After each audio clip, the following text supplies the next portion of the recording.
All right, class, let's get started with our next topic, which is the 18th century economy society. How did the science revolution lead to a new kind of society during the 18th century? Agricultural revolution. Pre-revolution, 80% of Western Europe farmers. Medieval open field system was predominant during this time. Common lands were open and there were no fences. 1/3 to 1/2 of the land was allowed to lie fallow so the soil could recover. So they were starting with some ideas to experiment with some ideas to help the land recover instead of planting crops there all the time. But still, at this time, they were still using medieval techniques which didn't work so well. Peasants taxed heavily. Serfs in the East Europe were even worse. Now, some of the features of the agricultural revolution: it increased production of food, which of course could feed more people. That was a good thing.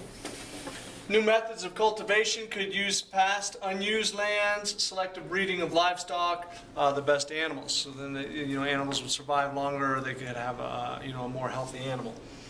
Now, science and technology applied to agriculture. The Low Countries led the way. By the mid-1600s, the Dutch had enclosed fields, rotated crops, manure for fertilizer, and planted a wide variety of crops. The Dutch reclaimed a lot of the wetlands. English used Dutch methods in southern England.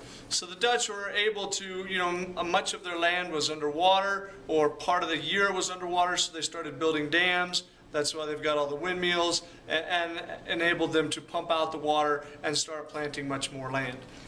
England, by the 1870s, crop yields tripled. Since 1700s, only a 14% increase in labor.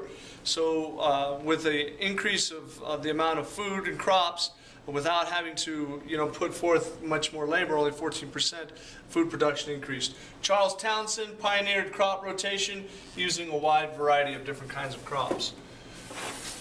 Now, more food for more animals, so the need to slaughter the animals for the winter dropped. So you could store food and then feed them throughout the winter time. Enabled people to keep their animals throughout the winter. Jethro Tull in 1674 to 1741 invented the seed drill, allowed for sowing of crops in straight rows. No hand planting. Robert Bakewell, 25 to 95, selective breeding in animals, better meat, wool, leather, soap. New world foods such as the potato, corn became widely available. So all of these things, all of these advancements are going on and providing people with more and more techniques to improve their lives. The enclosure movement. Landowners enclosed fields for raising sheep. Parliament passed over 3,000 enclosure acts in the late 1700s. Corn laws, 1815, higher tariffs on foreign corn. But this actually hurt the poor.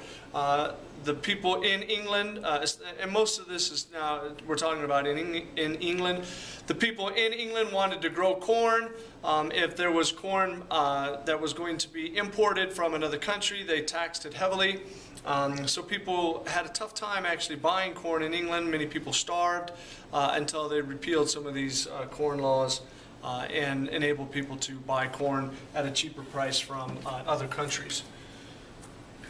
Now, many peasants moved to towns and cities looking for work. The enclosure movement isolated people and booted them off their land. Enclosure movement meant women, some men were forced off the land. Economic opportunities for women on the land were, had dropped dramatically, so a lot of them moved to the cities. Tenant farmers rented land from large landowners or the gentry class. Game laws passed to prohibit hunting on the gentry estates. So the gentry wanted to protect the deer and animals that were on their estates from poachers or people going out there and killing the game that they deemed was theirs. So they passed laws that you could not go out there and hunt in the forest or wherever, and if you got caught, they'd put you in jail. Or worse. Impact of agricultural revolution, population explosion in the 1700s, traditional village life changed forever, widespread migration to the cities, especially the women. The cottage industry emerged, and we'll talk about that in a second. Increased food supply, which was a good thing, and a decrease in food prices. So then, more people were being fed, and hopefully there was a better class of people.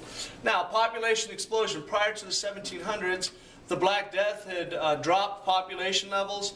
It wasn't until the mid-1500s that the population levels were actually reached of the pre-1300s. So 1300s roll around, there's the Black Death, a lot of 25 million people die in Europe. The population levels of the 1300s weren't reached again until the 1500s.